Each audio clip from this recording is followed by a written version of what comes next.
অনেক ক্ষেত্রে যেহেতু ডাক্তাররা প্যাথোলজিক্যাল যে রিপোর্টটা আসছে সেটার উপর ডিপেন্ড করেই কিন্তু রোগীকে ট্রিটমেন্টটা দিচ্ছে।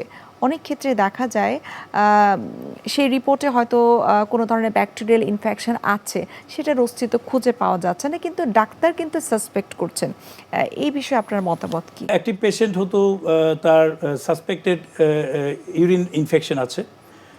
এই ক্ষেত্রে রুগীকে বুঝিয়ে বলতে হবে যে এই ইউরিনের নমুনাটা উনি দিবেন সেটি কিভাবে দিবেন, কখন দিবেন।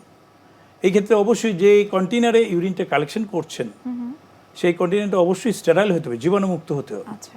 দ্বিতীয়ত যে রুগীকে ইনস্ট্রাকশন দিতে হবে যে আমরা বলি fasting mid stream urine, that is একটা ইউরিনকে যদি আমরা 3 ভাগে ভাগ করি, প্রথম ইউরিনটি এসে উনি ফেলে দিবেন, দ্বিতীয় ইউরিনটি উনি ওই কন্টেনারে ধারণ করবেন এবং তৃতীয় পার্টটি উনি ডিসকার্ড করবেন। সো এই মিড স্ট্রিম ইউরিনটা দিলে আমরা হয়তো এখানে আমরা কালচারে গ্রোথ পাওয়ার সম্ভাবনাটা বেশি থাকবে।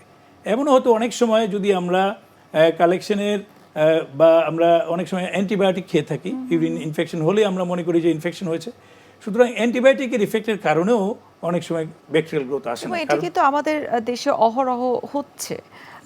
দেখা যাচ্ছে যে অ্যান্টিবায়োটিক শুরু করে ফেলেছে, তারপরে হচ্ছে কোনো ধরনের কালচারাল টেস্ট তারা করলো বা প্যাথোলজিক্যাল টেস্ট তারা করলো, এবং তখন কিন্তু অ্যাকচুয়াল রিপোর্টটা কিন্তু আসে না। জি জি, আপনার ক্ষেত্রে আরেকটা প্রশ্ন করতে চাই, সেটা হচ্ছে যে অনেক সময় স্যাম্পল কালেক্ট করার পরে সেই স্যাম্পলটা অন্য একটা ল্যাবরেটরিতে পাঠানো হচ্ছে।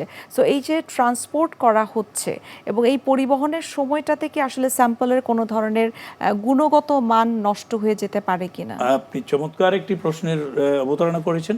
আমরা বলি যে sample transport and the sooner the better, যত তাড়াতাড়ি আমরা কালেকশন করবো তত তাড়াতাড়ি ল্যাবরেটরিতে পৌঁছাতে হবে। আমি একটা উদাহরণ দিয়ে বলি, যেমন আমরা মেনিনজাইটিস বলে একটা রোগ আছে, যেটা আমরা বলি যে স্নায়ুতন্ত্রের সংক্রমণ।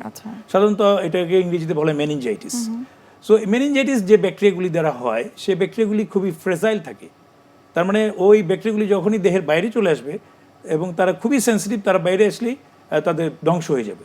সুতরাং যত তাড়াতাড়ি আমি সিএসএফ বা আমরা যেটা বলি যে মস্তিষ্কের যে রস বা স্পাইনাল কর্ডের যে রস, আমরা বলি সিএসএফ, সেটাকে যত তাড়াতাড়ি সম্ভব তত তাড়াতাড়ি ল্যাবরেটরিতে পৌঁছাতে হবে।